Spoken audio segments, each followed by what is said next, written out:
Good morning. Welcome to this CoolDH policy webinar. My name is Gabriele Pesce and I'm head of project sustainable finance at Euratom Power, the European Association for District Heating and Cooling. Today we're gonna debate with our beautiful speakers about some policy recommendation hosted by the CoolDH project. A few words about this project. CoolDH is one of the most innovative district heating related project currently ongoing. It's in its final phase, but it's a project about ultra low temperature district heating. So today we're going to discuss about the importance of this kind of heating network, so lower the temperature, and how this very low temperature can support the integration of low grade heat sources such as the waste heat. As you know, the 50% of the energy demand of Europe comes from heating. And of course, this heating can play a very important role in the decarbonization of the overall heating sector. And the lowering the temperature, even though can sound very technical problem issue, it's one of the main trend and most important trend to support the integration of renewables and also to phase out fossil fuel.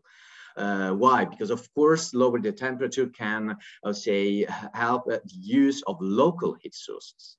And this use of local heat sources is even more important in the light of the current situation that we are all experiencing with the war in Ukraine, where we saw the importance to accelerate the use of renewables and to be less dependent of important fossil fuel.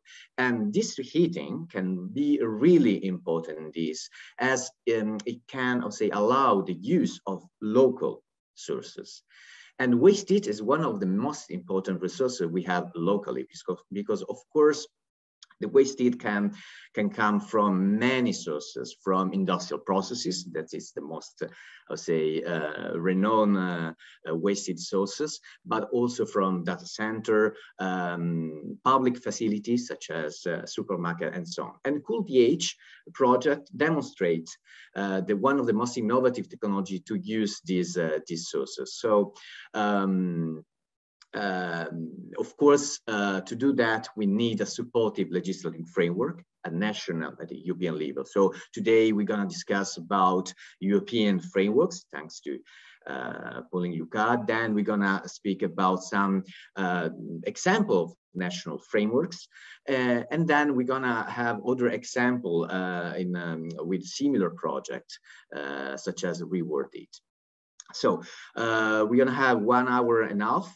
One technical remark: the webinar is being recorded, so you can find the recording in our YouTube account. And also, we're gonna have a final phase of questions. You can post questions through the Q&A dedicated box. And also you have the possibility to ask the question right after the presentation of a speaker and also in the final half an hour. So let's not keep too much time. I will ask the speakers to switch on the cameras so they can introduce themselves. We have Pauline Lucas from Euratom Power. We have Sten Olesen from COWI, the coordinator also of the CoolDH project, and Roberto Fredizzi from EURAC. Pauline, you want really a few words to introduce yourself and what you're going to present today? Thank you, Gabriele. So my name is Pauline Lucas. I'm a policy manager at Euratom Power, which is the Association for District Heating and Cooling, but we know this. We are focusing on advocacy towards the European institutions and also on EU projects. But today I'm really here in my capacity of a policy person, and I will introduce you to important elements of the EU policy framework related to Fit for 55 and that are relevant for low temperature district heating. Thank you very much, Pauline. Stan, if you was to introduce yourself. Yeah, thank you very much. It's really interesting time we are in with the war in Ukraine, and therefore I'm happy that we have worked so many years on sort of being ready and enabling the introduction of renewables directly from the neighborhoods. I work with COWI and worked there for quite some years with all these technical solutions, and I'm in the battlefield between the technical solutions and the legal framework, and therefore I know how it is to stand in front of the consumers that need to take these bold decisions.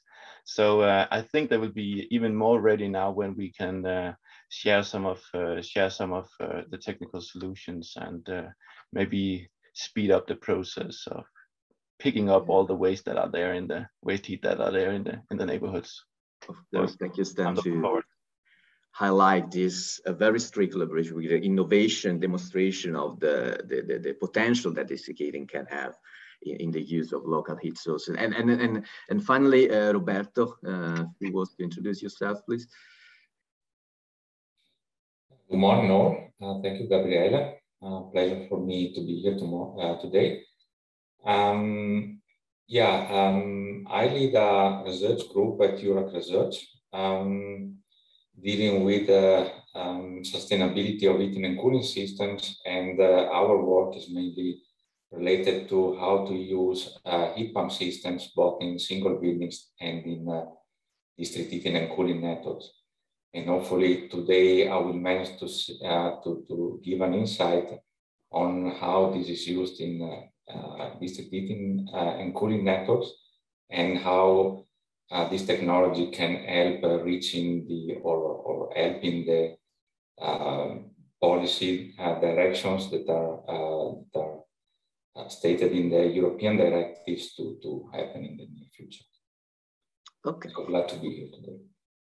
And we are glad to have you, Roberto. So let's start with the, first presentation by Pauline. So I kindly ask you the rest of the speakers to switch off the camera for the moment. So Pauline, the floor is yours about the EU general framework for the use of waste heat and how to support this kind of resource. Please, Pauline, the floor is yours. Thank you for giving me the floor. So just here as an introductory slide about Your Heat and Power, just to show you our membership. But I think we are well known among the audience already. So I will get right into the topic. Sorry. Okay, so this was already mentioned by Gabriele in his introduction, but I think this is really the starting point of every conversation that we have nowadays about decarbonizing the economy and the energy mix in the EU. So for a very long time, in terms of EU framework, the European Commission has been focusing on decarbonizing electricity, for instance, and this has provided some results. Electricity is decarbonized up to 37%, while heating and cooling is a little bit behind that. But in the face of the climate emergency, the European Commission has pushed and adopted, together with the European Parliament and the member states, more ambitious targets. So here I wanted to show you some data and a correlation that is interesting for me, and that was illustrating what Gabriele said in his introduction. So here on the slide you can see the different level in each member countries of the EU in terms of renewable integration in heating and cooling. And you see this interesting correlation that the top performing countries are also the countries where the share of DHC in the heat market is also the highest. So you can really see the ability of district heating to integrate renewables and as well as waste heat. Just one, next slide.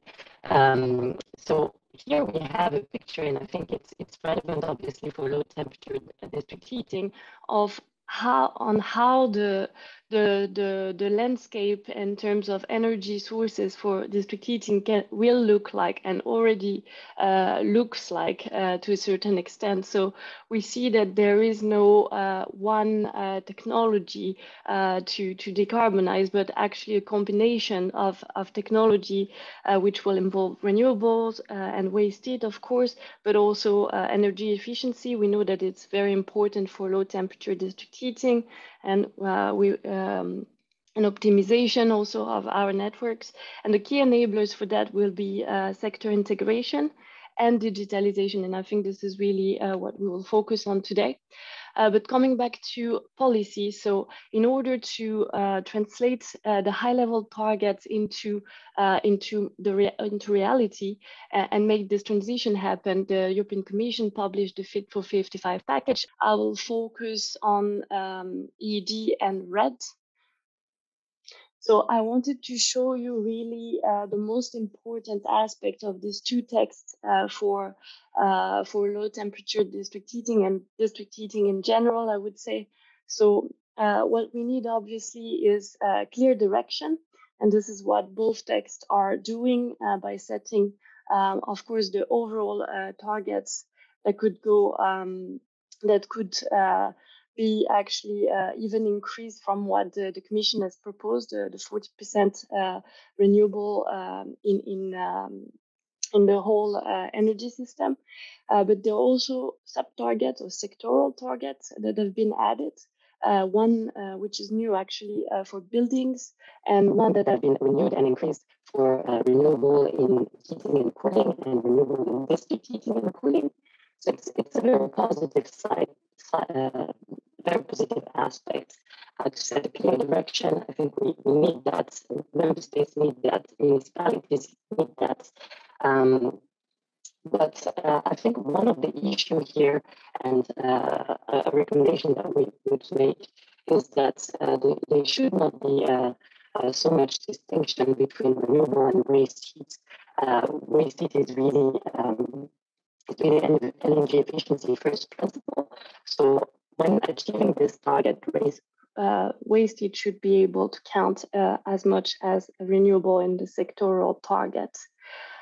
There's also in the renewable energy a toolbox for member states to achieve this increase of renewable in heating and cooling. Important aspect of this target is the heat planning, for instance, but also the recognition of waste heat recovery as a tool to decarbonize the heating and cooling sector. There is also capacity building for local and national authorities. And also an interesting aspect, we know that waste heat as district heating as not necessarily easy business case, and is not perceived as a very fast return investment. So and also with regards to the risk, so mitigation schemes are part of this toolbox. However, this is now confined to renewables, and we suggest to extend this risk mitigation schemes to waste heat to make the investment more attractive. There is also a part on third-party integration for a larger system, which becomes the default setting. However, this is still connected to technical and commercial viability of third-party integration. So we are happy that there is still this aspect that are kept, and there is also an increased transparency from the part of the operator when they refuse to connect third parties. So there needs to be explanation and clarity on why they cannot do that. Last but not least, on this decarbonization of heating and cooling aspects, I think an essential part is to set a pathway for the decarbonization of district heating. And this is what the Energy Efficiency Directive is trying to do with this gradual decarbonization pathway started from 2026 with different milestones, and the inclusion of increasingly more renewable and waste heat. Here again, we are not very favorable in this strong distinction between waste heat and renewable.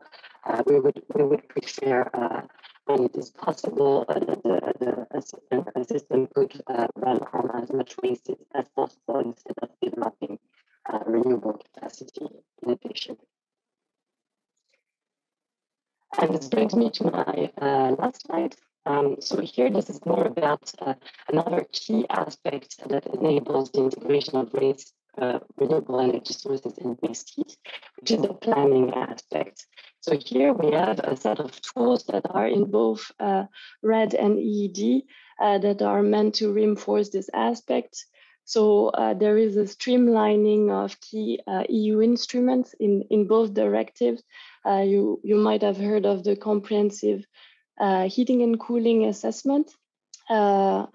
So this is actually going to be a full part of the National Energy and Climate Plan, which should really help having a national heating strategy. Some member states already have this, but it's not the case everywhere. So this should be helpful to plan heating and cooling and develop district heating.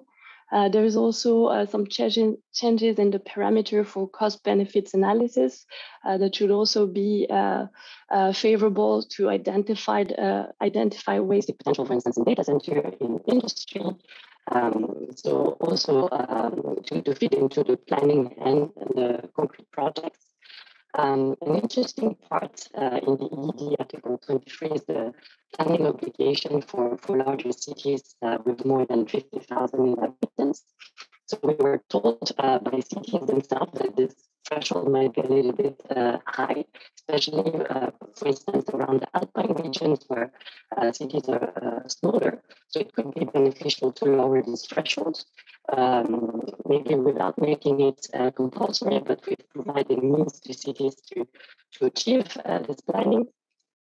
And last but not least, something we, as EHP and also with the other projects that we are supporting, I've been pushing for is this waste heat supporting framework. So this is basically up to member states to set up coordination frameworks between the various waste heat actors to foster this dialogue on the use and the recovery of waste heat.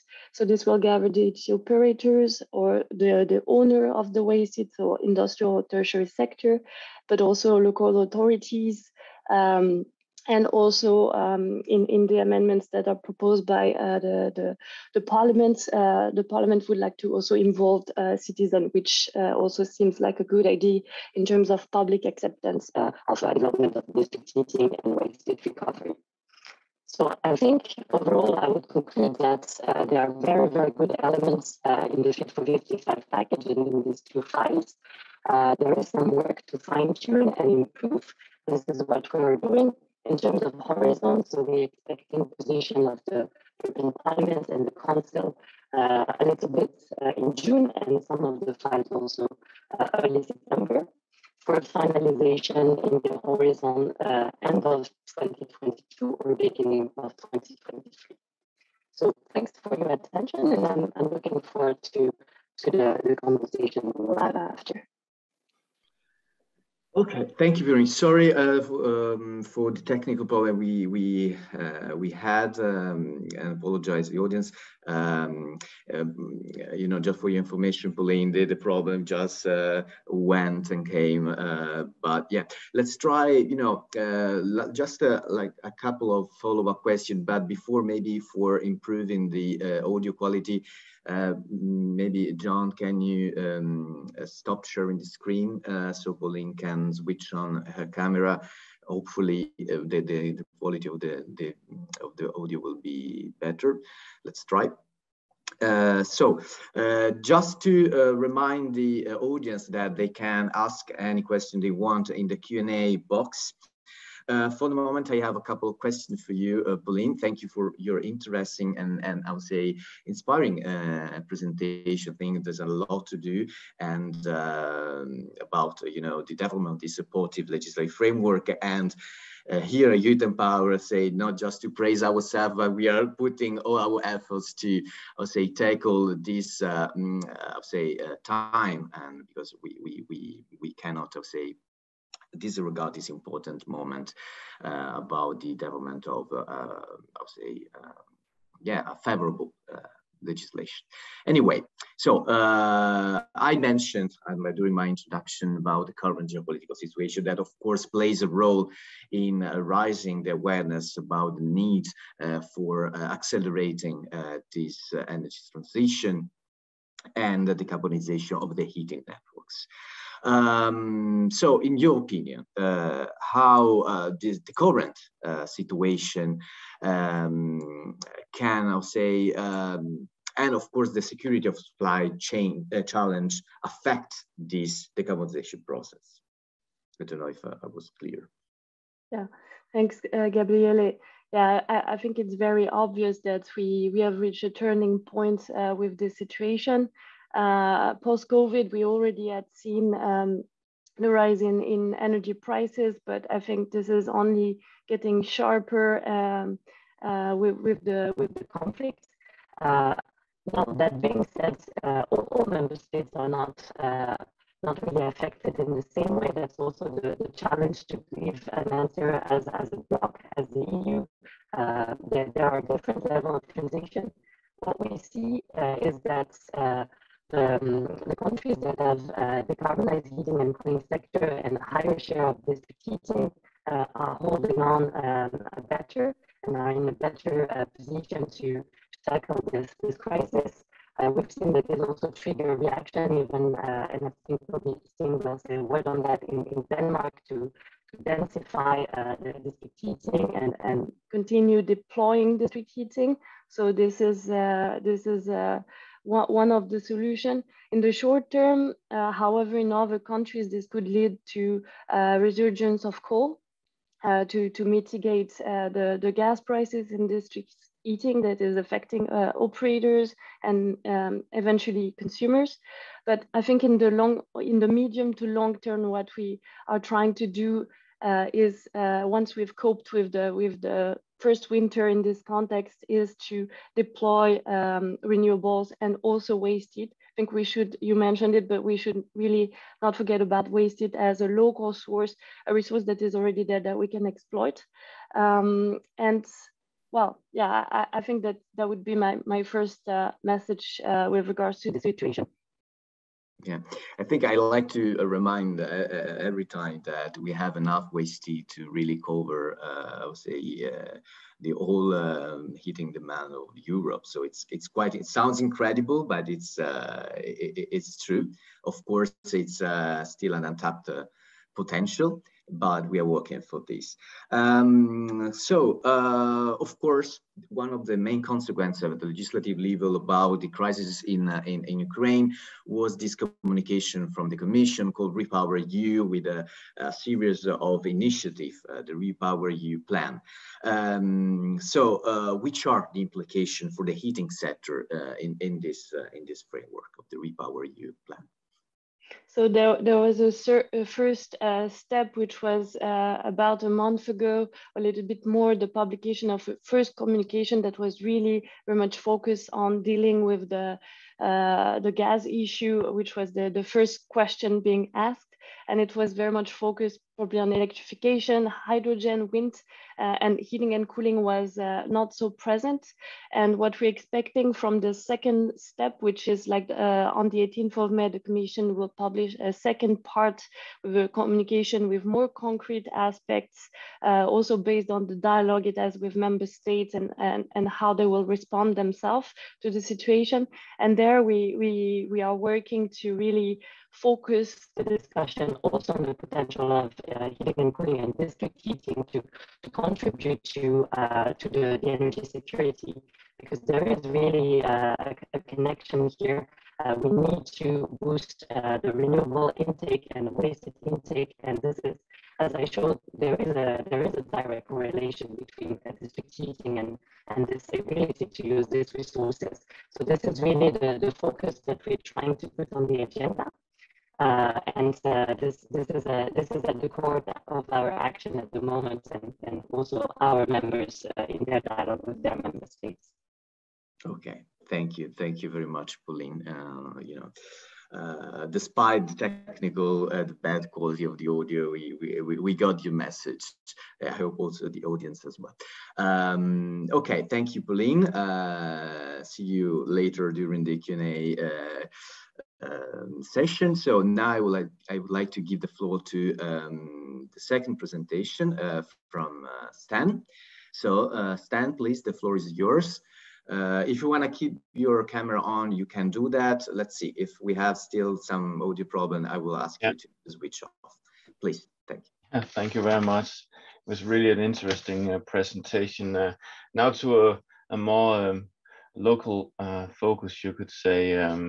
I would like to have a look on the technical solutions, because as you mentioned, they are there. There's waste heat enough to be picked up. But here's an example that we are working on in Høje-Taastrup outside Copenhagen, together with colleagues from Sweden. What you see on the picture here to the right, we have you could say an old city shopping center here from the 70s. And a growing city, growing industries, a backbone of district heating on a high temperature level out here.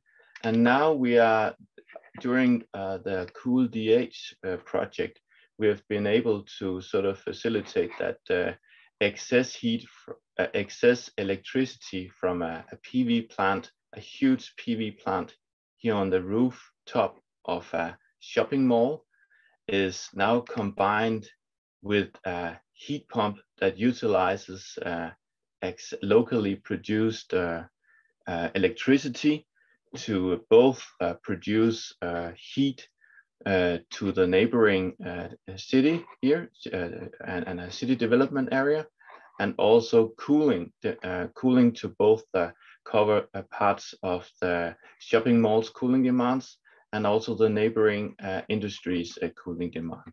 So that is really something that is possible and should be done on a larger scale. And I think they are ready to be implemented beyond the CoolDH. So we utilize the local waste heat from companies, since the cooling network is connected to office buildings, hotels, and also it is ready to be connected to a huge, it's called Copenhagen Markets, where there is a sort of a trade of groceries and stuff like that under a huge roof, and they have a cooling demand, and that is also connected to the system. So it's a completely integrated system where we have all the sources in place. And of course, in order to do this in an efficient way, we have demonstrated that an existing city area here can be okay with a low temperature district heating. So we have reduced the temperature to the area. We have combined it also with innovative piping solutions, where we not only transport renewably based heat to the neighboring area, we actually also have an innovative pipe where we collect the whatever waste from the pipe back to a heat pump and then utilize. So it's a zero emission pipe that we transport the low grade temperature district heating to the area. So it's a really a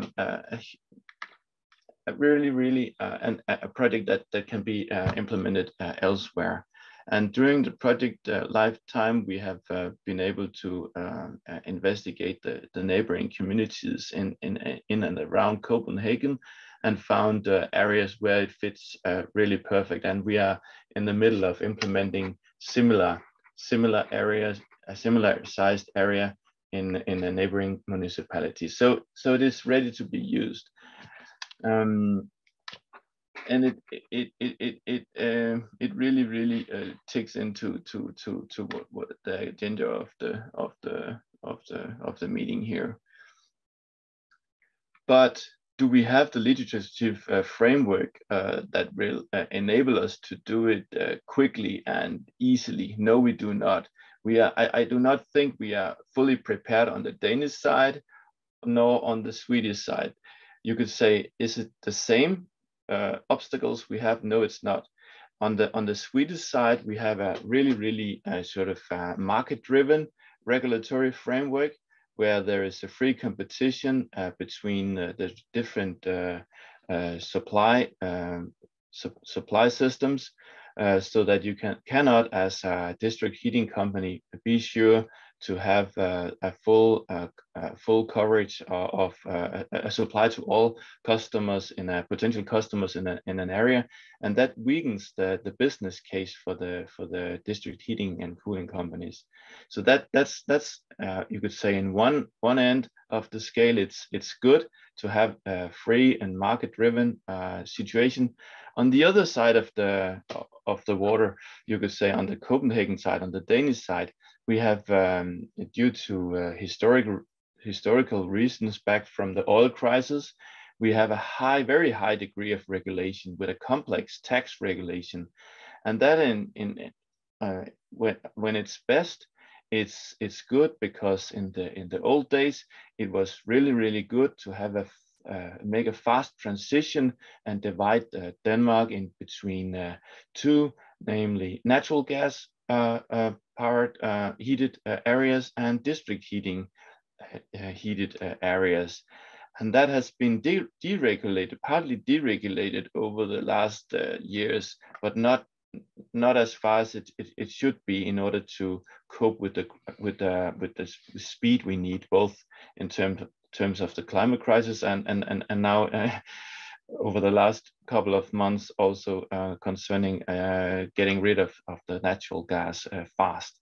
So in more ways we see that actually on the Danish side there is, I'll come back to that, there is foreseen changes. There need to be changes to cope with what has been set out by the politicians in Denmark over the last couple of months.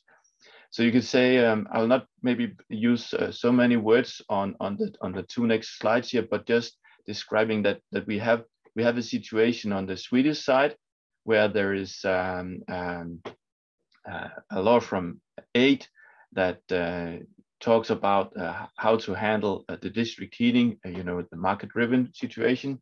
It covers pricing, it covers contracts, and also it describes how to give access to third parties. Let's say, like in the Tostrup case, you could say where you have a waste heat accessible for a third party, and how are they allowed to join, and what should the contractual constraints be to hook up to the district heating, district cooling networks. So that is being regulated, market driven, and you could say in 2014 it was even optimized a little in Sweden, on the Swedish side, so that it was something that the companies with waste heat they could really be sure that they could access the networks. So you could say that's one way to do it. The other way to do it, as I mentioned, is having a little more strict regulation, where we have a scheme where we always so until now need to do a socioeconomic favorable calculation, and then see who's the winning heat source. What's the winning heat source? What can be planned for in the neighborhood?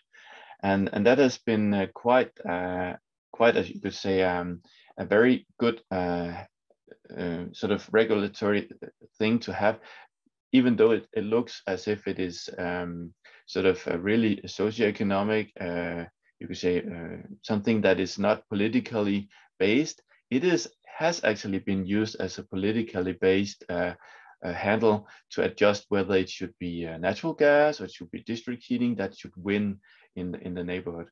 Now, of course, natural gas and also before the crisis now, it has been said that what is competing is heat pumps and district heating. So the natural gas is, of course, on its way out, but it's still hanging around quite some places in the neighborhood. And when we have more than 400 non-profit district heating companies in Denmark, so some of course, a larger scale, as in Copenhagen, where there is a sort of a huge concentration of district heating, and also in the larger scale cities, as shown on the slide with the red circles. But this is where we are today. But I think with the national decision, it's in Danish on the left side, but what it says is that before the end of 2022, all government has required all municipalities to prepare for a clear answer to all households. Should they expect to get on district heating or low temperature district heating, or should it be a heat pump solution or similar based on renewables? What to expect? And that answer need to be given in a way that they should have an answer that they can. What can we expect before 2030?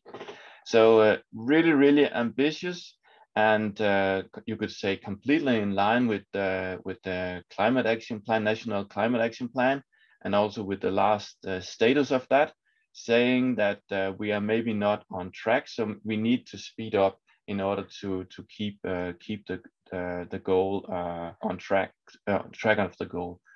So how does this fit with what I just explained about CoolDH? It fits perfectly, because we need more energy efficiency. We need to fix our houses to be more efficient. We need to introduce more renewable wind and solar. And as you, Pauline, explained briefly with Repower Europe, there is also a huge demand. There's a very important thing we can introduce now, namely more rooftop solar panels, heat pumps, and energy savings. That's part of the Repower Europe to cut our dependence on Russian gas. So it's completely in line, and the timing is perfect to just copy and paste on what has been done in these low temperature district heating projects here. So the national decisions needed to accelerate the transition away from Russian gas. Well, you could say that we have the data that's on the left side. We know exactly from the studies that has been done where actually to build out with district heating and where to go for heat pumps. But the new regulation, you could say the new scheme, the new less complex scheme has not been decided yet. The targets are in place, but we need to wait a little more for, I think it's about summertime, there will be sort of set new regulation out to actually implement these things. It's about 260,000 households that is expected to be converted away from whatever they have over to low temperature district heating, and 150,000 to go for a heat pump. And yeah, and the rest, of course, is already on the right, having the right solution. So that's about to wrap up, Dan, about it. Yeah. So I think we should we have all the opportunities, all the systems in place to go for the right solution. The technically and economically attractive solutions are in place. Just go for it. I think that's it. Great, thank you, Stan. Thank you. Sorry, I have to play the my role, but you know, otherwise we have just 1 hour now. So thank you. It was really interesting, Stan. I think in the sector of district heating, and Denmark and Sweden plays a little bit role of the first of the class. So we can also use them as role models. So I have a couple of questions for you. In terms of examples, so we have the Denmark market, where it's highly regulated, and the Swedish one that is more, I would say, liberal in the sense that unregulated.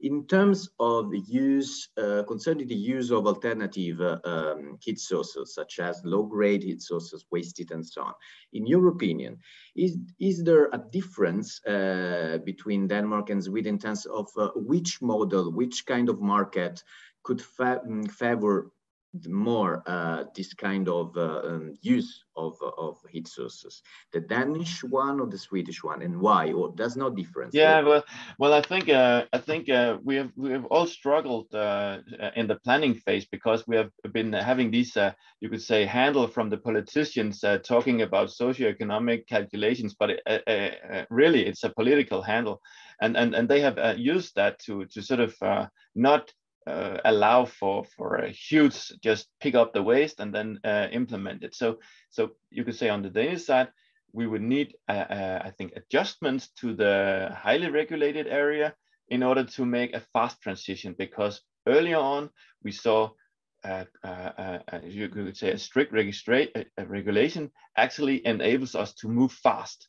It's do this or do, you know, I mean, it's more easy to understand. You have to do this. So if the politicians adjust the hands correctly, it's the fastest. On the other hand, before you could say we really needed to speed up, I would say that the Swedish way would be the best. Let the best man win. So you could say a combination of the two with the right adjustments would make the quickest and most cost efficient transition, I think. So it's not either one of them, but maybe a new mixture of it to make a fast transition. So after this, you need to emigrate from Denmark to Sweden, you know. Yeah. Your Danish colleagues won't be so. Anyway, so I think we are a little bit behind. So maybe I will keep some other questions for you during the Q&A. Sorry, Stan. Okay. But I would like also to give the room to Roberto for the last presentation. So for the moment, thank you, Stan. Roberto, the floor is yours. 10 minutes also for you. Please, you know, tell us a little bit more.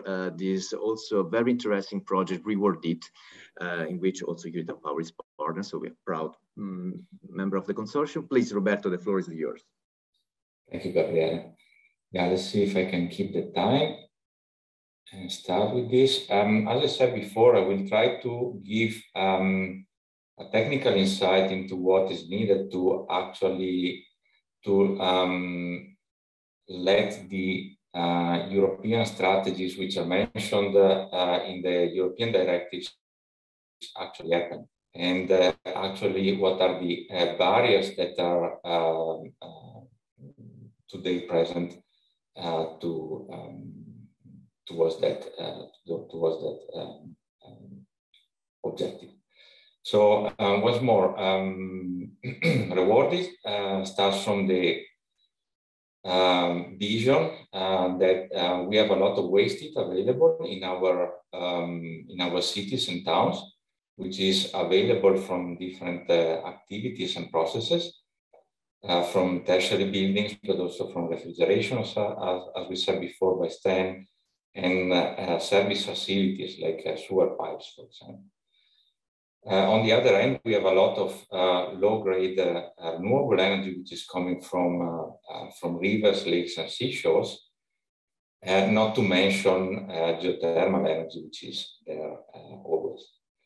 So based on this, and based on the need to diversify on the one hand the energy sources, but also to gather as much as possible of the energy which is there where we are.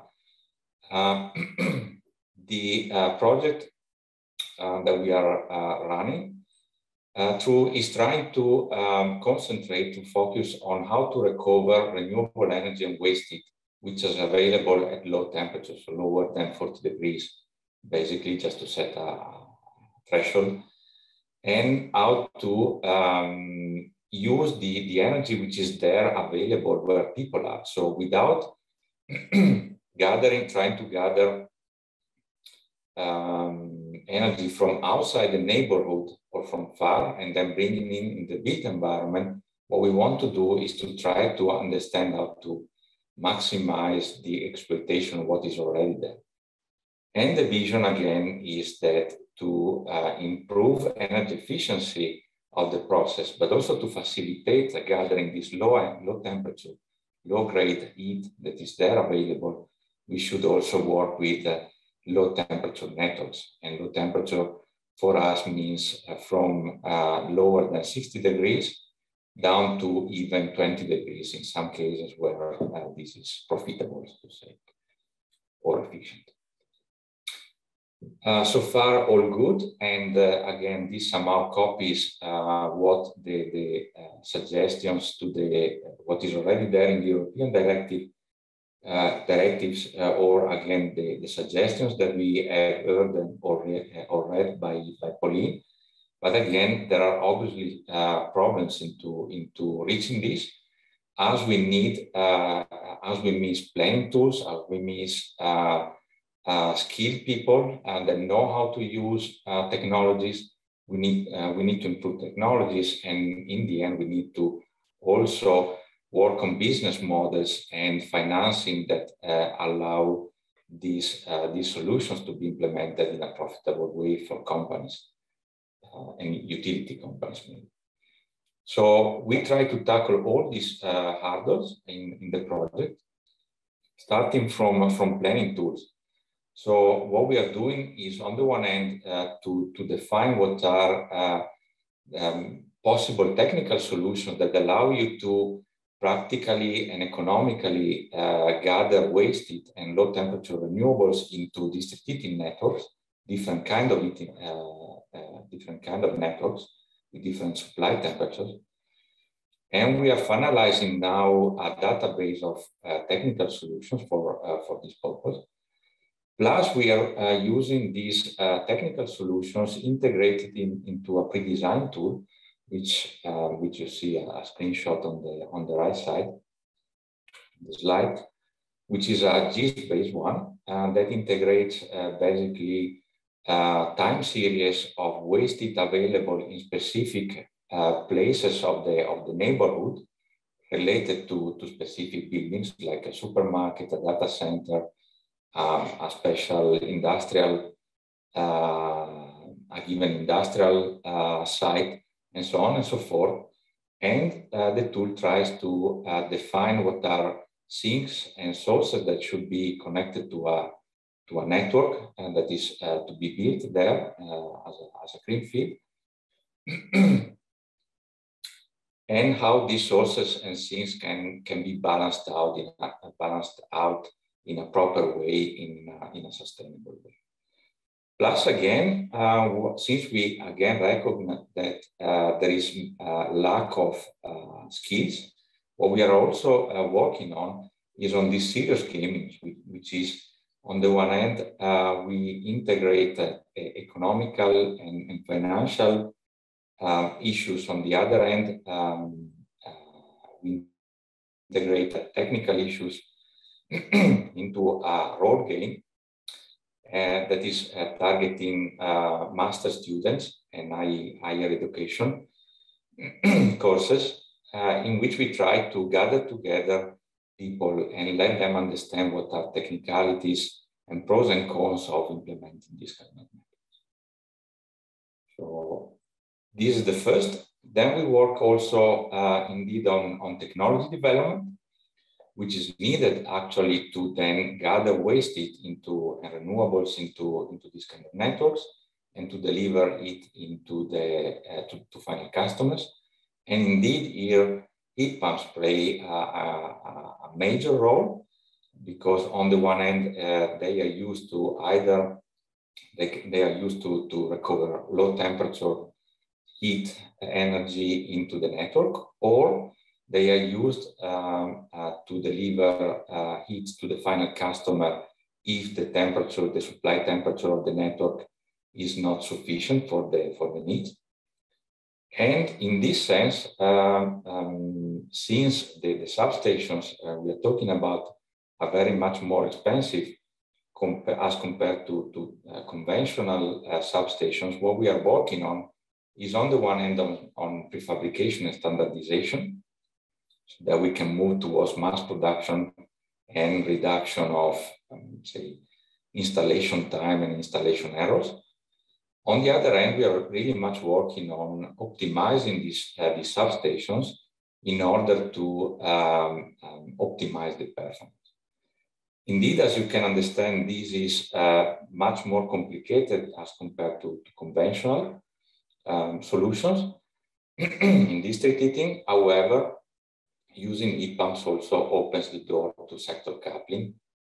And once more, in this sense, since I'm talking about sector coupling, the second technological, say, development is storage tanks.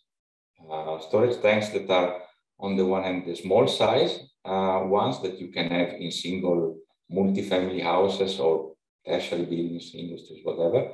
But they are also central, large, like the one in the figure, in large intraday or seasonal storages that are used to balance out heating and cooling loads over the network.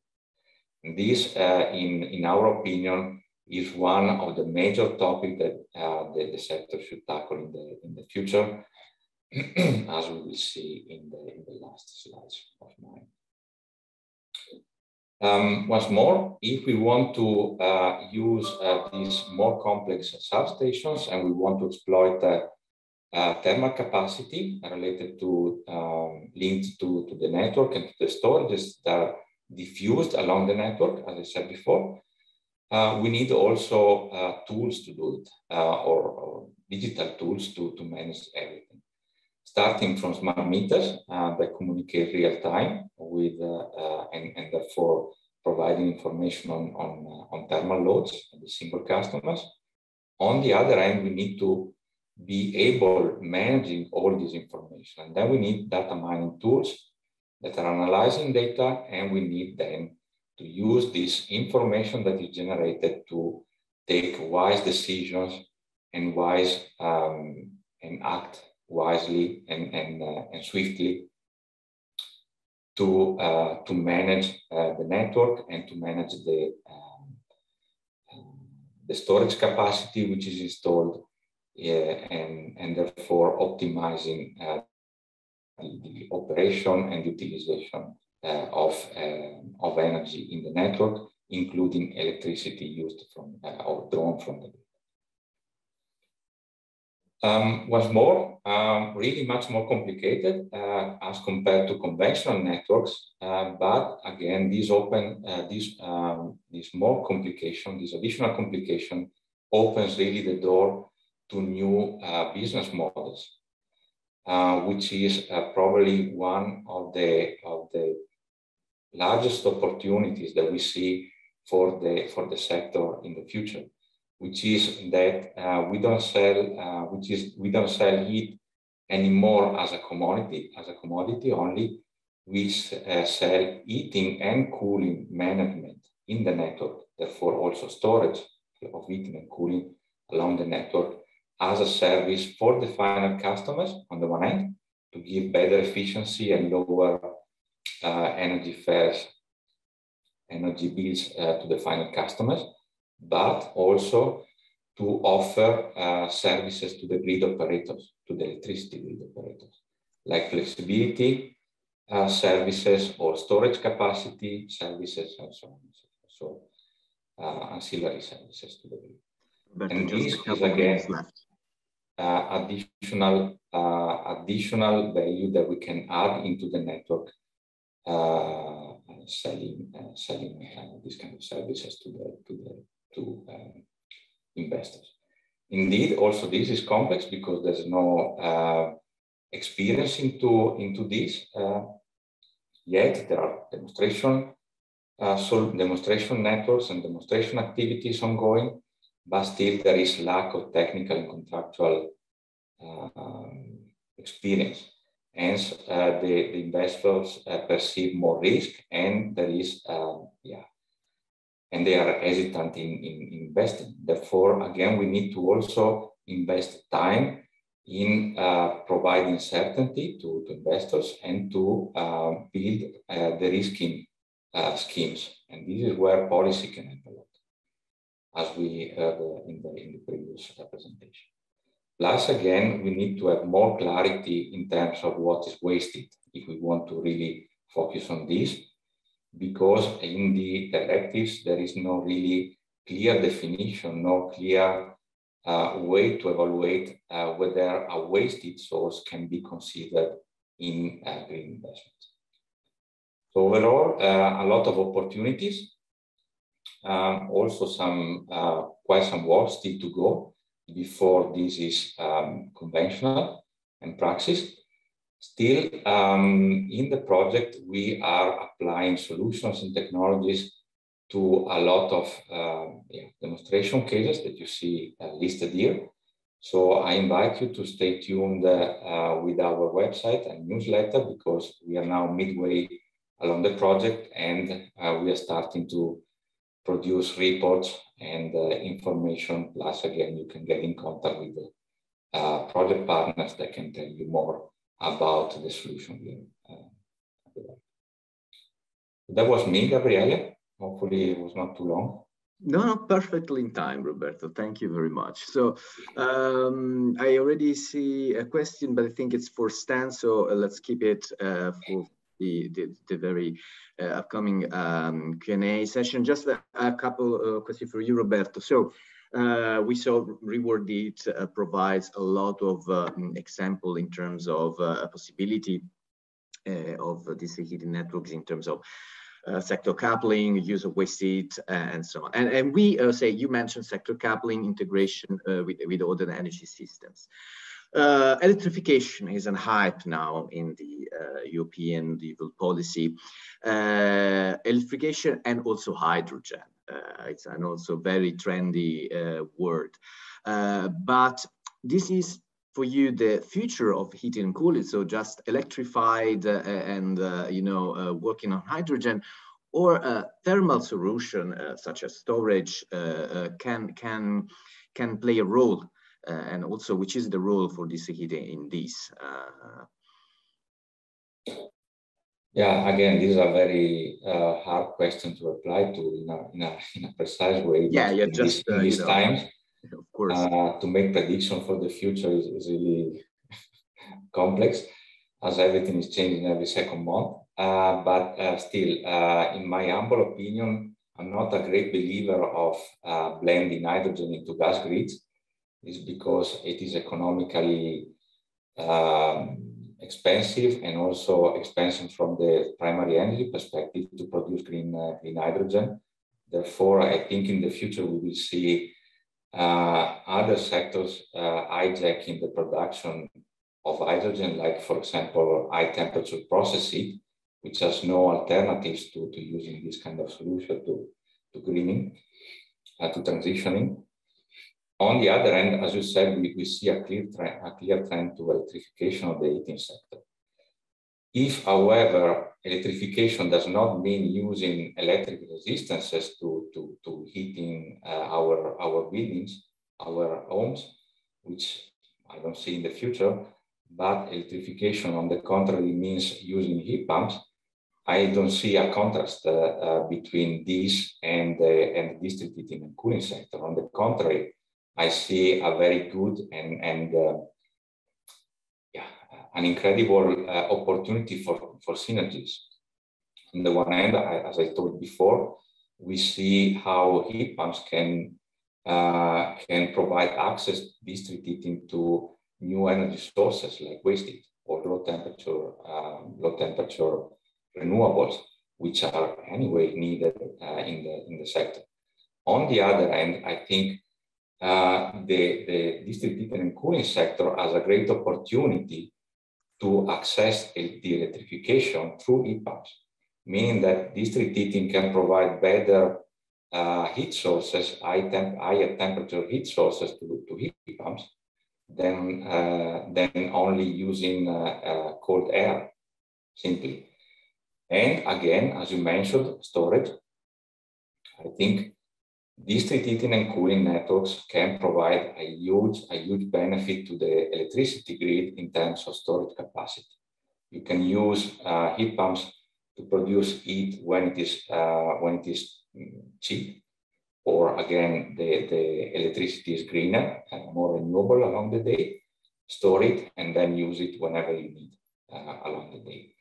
And again, there's a huge potential for using storage, thermal storage, as a service to the electricity grid for shading peaks, for example.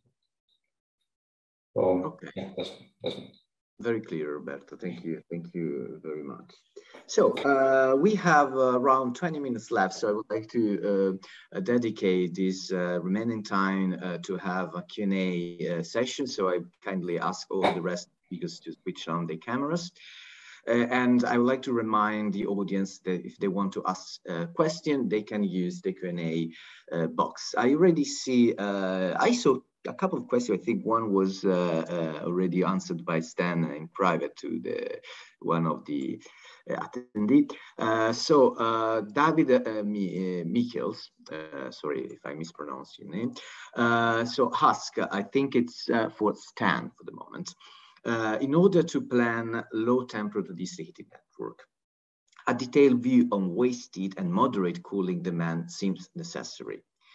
We have no reliable and geographical linked database of waste heat sources or moderate cooling demand, only of natural gas and electricity demand.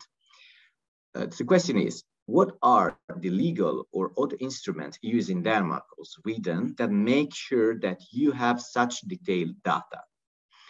Or do you use other methods of assessing potential low temperature district heating areas? So yeah, basically how you identify waste heat sources, you have a database, you use any kind of tool. It's quite an interesting, even though not really policy related question, but it's yeah, exactly. You're right, Pauline. It's could sound technical, but it's of course supporting the deployment of legislations. So yeah, whatever. Maybe Stan, you can start, but Pauline or Roberto, if you want to add. I would say it's you could say on one hand it's a closed question, how do you do it, and on the other hand it's a little more open, you could say, because what is actually done is it's a combination of different work of analysis, potential analysis. And we have in Denmark, we have, for instance, Aalborg University. They have really dig down into these. What's the potential for waste heat pickup around different industries, and that could be used as a first indication of where to look for waste heat streams, and that to be grabbed up and introduced into the system. And the other is to go area by area. I mean, the first stop is should you go to roll out more district heating to an area, you take the energy density, you look for resources in the neighborhood, and then combine that in a feasibility study. And then on the way down the road, you look for heat and electricity to be grabbed up by rooftop installations or industry, and then combine that. So I mean, it's something that you can do a stepwise, area by area introduction of it. So I mean, it's not really easy to get a clear answer, but we are helped quite a lot by you could say national analysis work that has been carried out over years and continuously being updated. And I think that it should be a demand that also with the 2027 requirement from EU on having online meters for all end users, it's going to be a huge advantage that to make a sort of a specific open database with, of course, GDPR eyes on it, but still share the consumption data on heat and electricity power demand at the end user level. Then you would be able to do really detailed planning easily. And that's a huge lag at the moment, because we are looking so much for data before we get to the point of ending up with a conclusion. Should we go for this or this? And what's the potential? What's the business case? And everyone is looking for the business case of their own. So being able to answer quicker, more efficient, that's really a good start. Thank you, Stan. Any of you, the rest of the speakers, wants to add anything also, related to Pauline, for example? You said, okay, maybe, yeah. What do you want to say add on this? No, I think there are many European projects. I hope you can hear me better. I changed my setup. Okay, great. I'm glad. So there are many European projects. I think the Heat Atlas that collects, for instance, data from attached to industrial emissions, so attached to industry, or hot maps, or there are many that exist. And of course, also the EU instruments, so the comprehensive assessments and the requirements that are in the EED that I mentioned already. But I think the issue there is the granularity of the data. And I think what we've seen and heard when we cooperate with cities is that there is also the need of this kind of registries. I heard that from Dublin, that is trying to set up district heating and also recover the heat from data centers. And this would be extremely helpful to have this not only with data centers, but at the local level, because there you can really have the level of granularity that you need. So probably connecting that to permitting procedure at local level. When you ask for a permit, then you also have to register your company and provide some minimum level of information with the waste that you have. Yeah, thank you, Pauline. It's very, you're right in terms of granularity. I like this adjective. It's really true. Roberto, do you have want to add anything else, or you have some example or from other projects or demo sites about this? Yeah, I can tell you what we are trying to do in Rewarded again, which is once more related to granularity, as you and Pauline said. What we are trying to do with the planning tool is to link information available in OpenStreetMaps, which is on the kind of activity that you have there in the specific point in place, with information which is available from other projects and open literature on what kind of waste you have available with respect to that kind of productive activity. For example, you know exactly how a supermarket works. So based on the size of the supermarket and the location of the supermarket, you can derive easily, say, a wasted time series for all over the year on an hourly basis. And that is the kind of granularity you need to achieve for a preliminary planning, like Stan was mentioning. So we are trying to achieve this objective of making this information available as much as possible. Plus, again, we want to leave the tool as open as possible, so that companies or utility companies or decision makers or whoever can input additional information which is not yet available in OpenStreetMap. So again, as Stan was saying, if one then goes in the neighborhood and walks around and sees opportunities, then he or she can point into the tool what kind of activities there are available. So that is really one of the key points that we need to go through to exploit wasted. Okay, thank you, Roberto. I saw a couple of questions. I think it's more very, very, very quickly. Stan, is a curiosity also. It's a technical aspect. What is the lowest in terms of temperature wasted you're picking up in CoolPH? I don't know if you can reply to this. I think it's a more technical detail. If you can, you can also reply to Bassam in private if you want. I would like to do that. Yeah. Okay. So let's let's go more, say, on high level on the EU legislative framework. And maybe a question for you, Pauline, very, not quickly, but more in general, just also how, you know, a way to resume what you already said. What is missing from the policy EU level to unlock the potential of renewable heating and for waste heat? You mentioned RED, the ED, the ETS, also just few words to resume, you know, that was a message to policymakers in this sense. Okay, a lot of pressure because there are many messages, but okay, first we need visibility and clear targets. So, and this is what we heard also from cities. They need to know the EU level and even more importantly, their national level. There's a target and this is what you need to do. Decarbonize. Then for them to be able for this to be actionable, they need to be able to plan, and I think we've covered that largely. So they need the proper tool, and they need also some kind of incentive, if not obligation, depending on their size, to plan their heating. I think from there, this is really basic requirement for development of district heating and decarbonization.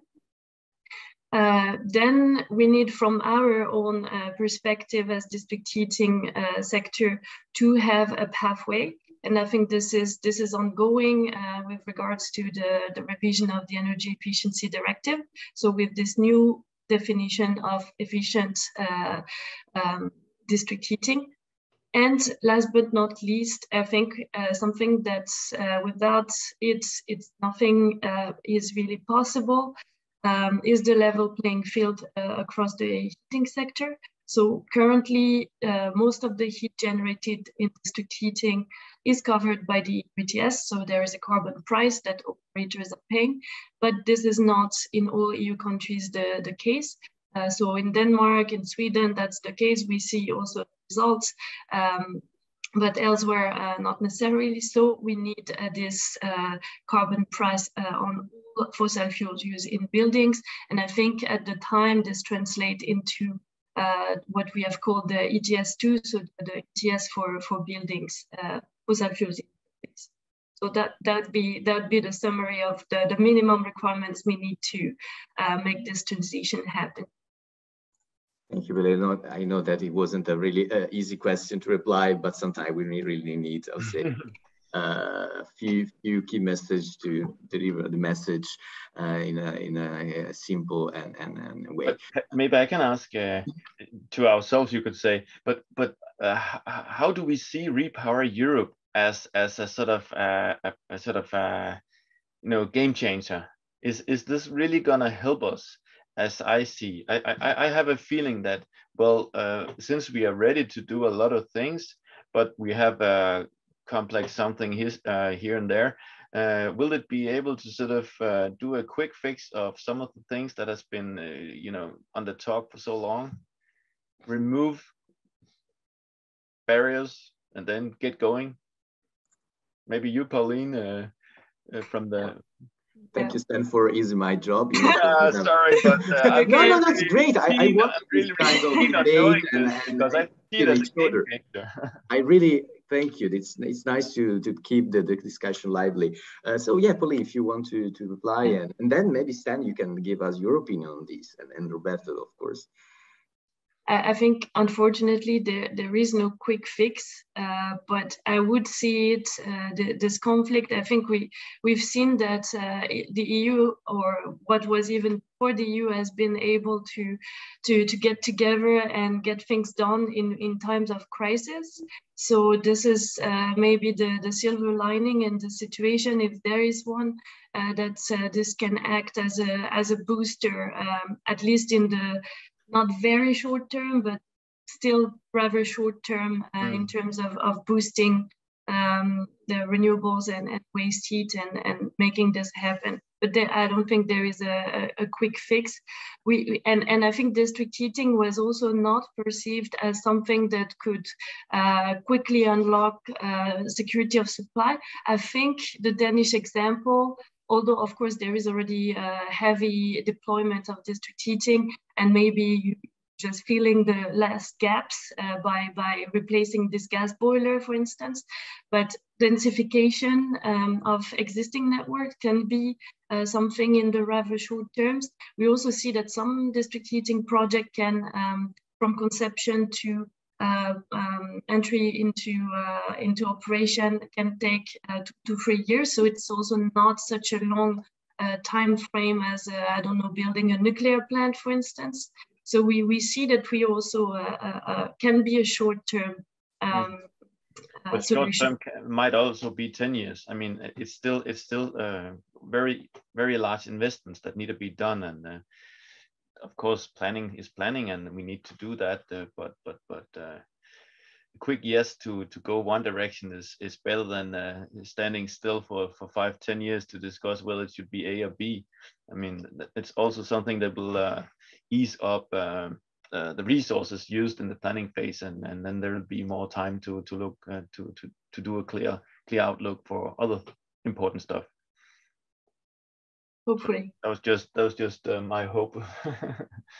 It's everyone's hope, I think. Roberto, you want to add anything, or you agree with the rest of the speakers? No, I fully agree with Pauline and Stan. I mean, there's no silver bullet, no easy fix.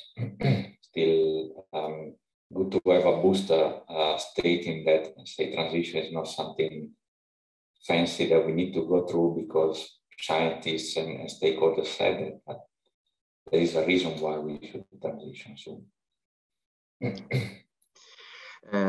In the meanwhile, David Michael asked Pauline if you give more information about this Dublin register in a separate moment, of course. Maybe, I don't know, David, if you want to share your email in the chat, private chat, of course, to Pauline, so she will be glad to give you more information.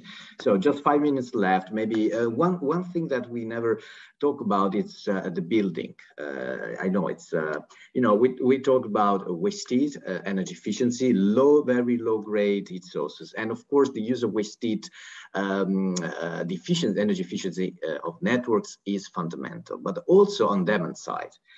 So, in your opinion,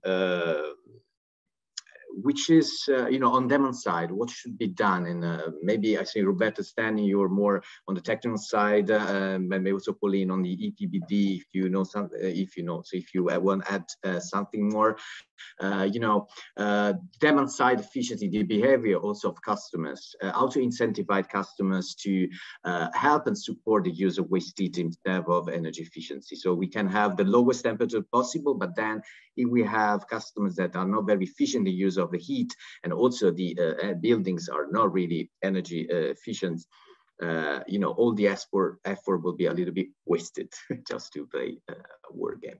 So Stan, Roberto, maybe also Pauline, if you want to add something on the demand side from digitalization and building efficiency. Well, I think if I can start. Yeah, please, Stan. Yeah. I mean, I think we see that the big players are sort of keeping their trying to sort of get all the focus, but I think we should not forget the private households, the people living in the cities, enabling them with the CEC's the directive to have the community energy citizen energy communities built.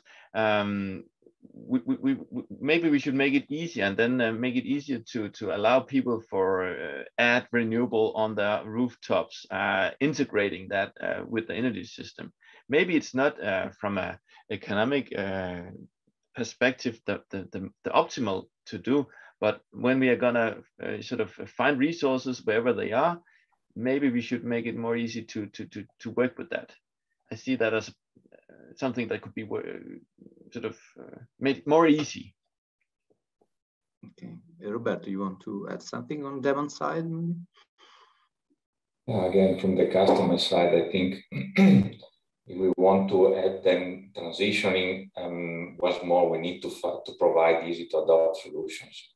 So once more, one-stop shop, easy to install solutions, and easy to use solutions. If they are complex, not affordable, then they will not. Yeah, then forget about it. Yeah. Yeah, exactly. So I think utility companies should work together with technology providers to develop solutions that are really easy to install, affordable, and again, efficient so that a customer can really significantly reduce their energy bills. And one way I think forward could be that district heating companies, they can sort of be assisted in moving the system boundaries, because at the moment they have a valve inside the wall of the building, and then it's up to the building owner to take care of the rest. And we see examples on the Danish side, at least, where the district heating companies, they sort of offer the next level, the heat central, and then have it on a service, you could say, as a full service package. But on top of that, we should maybe see that the rooftops should be utilized by the district heating companies, so that there's a service of having a, yes, thank you, I would like a new roof with PV panels, and then a combination of ultra low temperature district heating, picked up by some waste in the neighborhood, and then topped up so that we have a secure domestic hot water heating using local resources. And then there's not, it's not far away to have a bidirectional sort of customers being prosumers directly. And that's maybe easier to grasp the idea when it's the district heating company owning the next level part of the roof, you could say. And then we can harvest energy in the cities. Just an idea. Yeah, Pauline, finally, we run out of time. So Pauline, if you want to have some, conclusive more, please. There'd be the concluding time. I think the only aspect we didn't touch upon. So on top of the supply side, there is an energy efficiency on the demand side. So I think one idea here for the EPBD is to increase the renovation rates, and that's really a priority action. For this, we could have also the use of ETS2 revenues. So that's very important. On top of course, the behavioral changed, lower the temperature of the heating in winter, but that's very, very short term, and that is not really sustainable, just to play on the comfort side of things. So we need deep changes and renovations. And that's my last word. Thank you. Exactly. Very, very on point, Pauline. Thank you very much. So it's noon. I think everyone here is quite hungry also. Let's wrap up. Thank you for attending. Thank you, speakers, for this lively debate, for the presentation. Just a couple of heads up. So don't miss the final conference of CoolDH. I repeat, it's one of the most innovative project concerning this heating. Don't miss it. They are doing really, really wonderful things. Just to think about the world's largest low temperature district heating in Lund, harvesting heat from a particle accelerator. So we are speaking about the future. So 18th and 19th of May, hybrid, so in person and virtually, in Denmark and Sweden. So we have 2 demo sites. Then don't miss also our annual conference, Eureton Power Conference, here in Brussels, 21st, 22nd of June.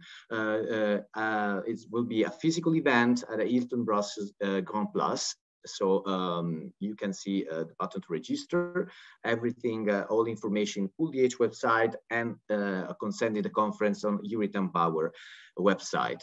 Would be a great way to network and to come back all together, the DC heating community. So I'm waiting for you there. Thank you again. Have a great Friday. Have a great weekend. See you soon. Thank you very much. Thank you. Thank you. Thanks all. Have a good day. Bye-bye.